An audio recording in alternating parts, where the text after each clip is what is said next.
fine as well. So the filter that we're going to play around with is the Liquify filter, and it will let you change your features.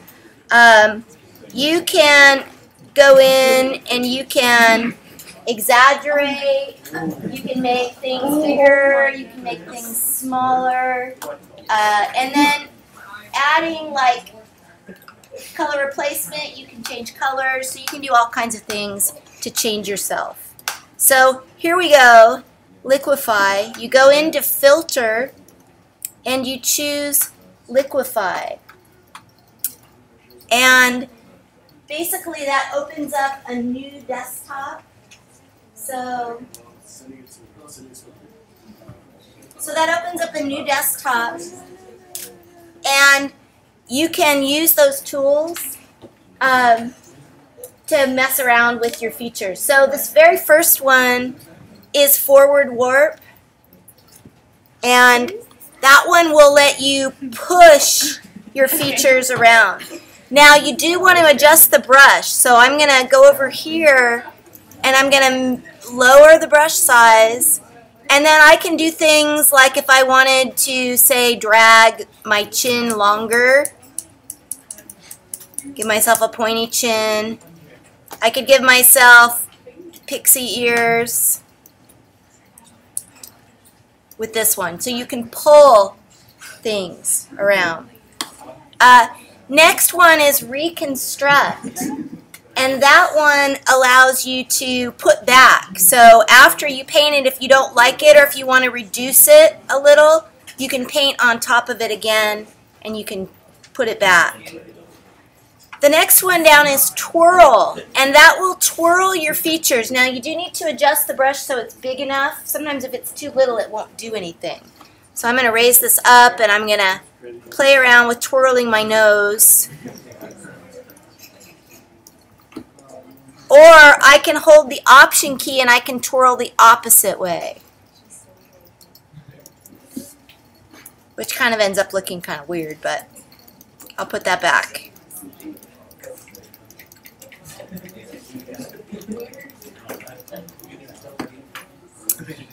The next one is Pucker, and Pucker will make things smaller, so you can give yourself a tiny little nose or a little tiny chin.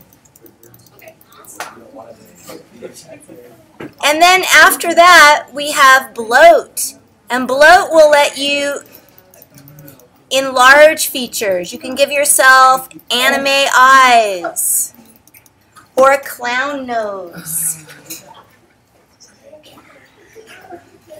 The other three are kind of very destructive.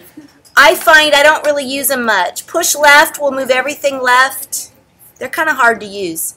And then Mirror will flip, but I find that kind of hard to use too. And Turbulence will just kind of, it lets you swirl things basically. Now once you decide you like the effect you have, then you're going to say OK, and it's going to have completed that effect. So it's kind of good to have copied your picture first so you have one, have a second one, just in case. Add to that color replacement and you can really change yourself quite a bit. Now, do you have to use Liquify? No, you don't. And, from looking at the posts I have on the blog, you'll see that some people did that kind of thing, like this one. Some people didn't. They went for a whole different kind of look. And I don't really care what you do. It's up to you. You can kind of decide what sort of look you would like to go for.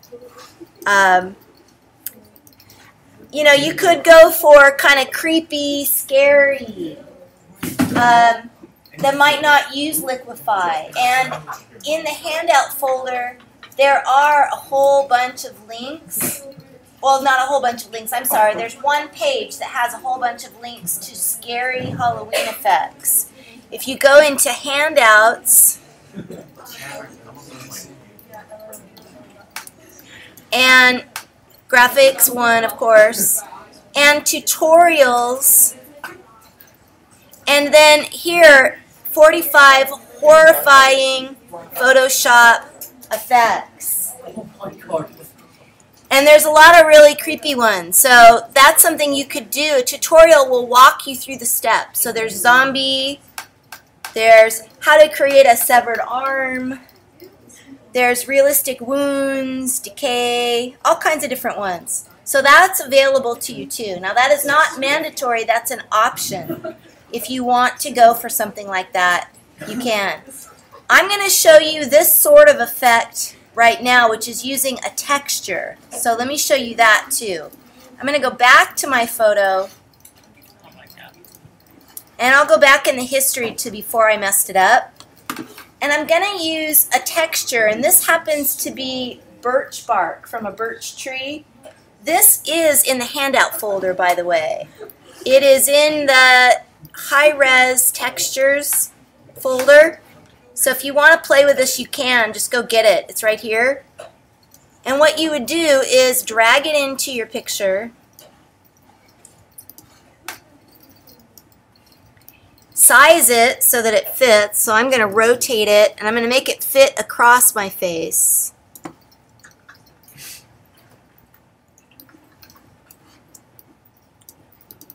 And then I'm going to adjust the layer blending mode, and that's going to give it a see-through kind of look. It's going to let that texture come through. There's a few ones you could do, like color burn, kind of gives you bloody, sort of slashed up. They look like cuts or something. You could do linear burn, is a little darker. Darker colors, kind of a different look. But you know, you can just try. Here's just straight darken, multiply. Overlay looks kind of good too. You can also lower the opacity, so you can make them more see-through. Let me zoom in on this. And then you can mask the effect. So just like the Pear Baby, you can go ahead and you can mask. So I'm going to move it to like a place where I kind of like it. It's too bad that one wound is over the eye. Let's see, maybe right here. And then I'm going to put a mask on it. And I'm going to use my what color paintbrush to remove the picture. Black, correct. Soft brush, normal paintbrush.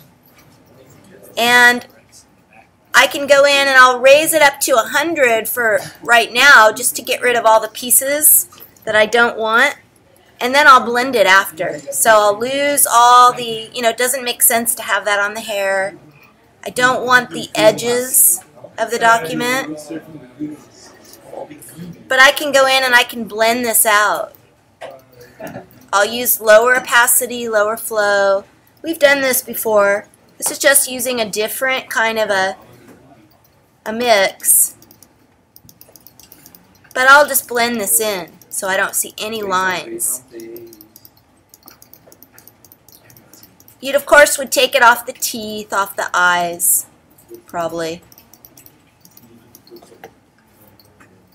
And you, as you get down to where the detailed features are, you're going to be wanting to go with a small brush.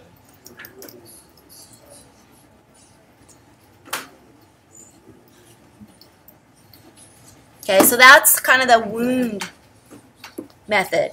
And you know, the tutorials that are on that blog, they probably are on the in the handout folder, and that is a blog actually that they're on. They probably have a lot of different ways of doing things, but you can kind of check them out and read them if you're interested in doing one of those sorts of effects.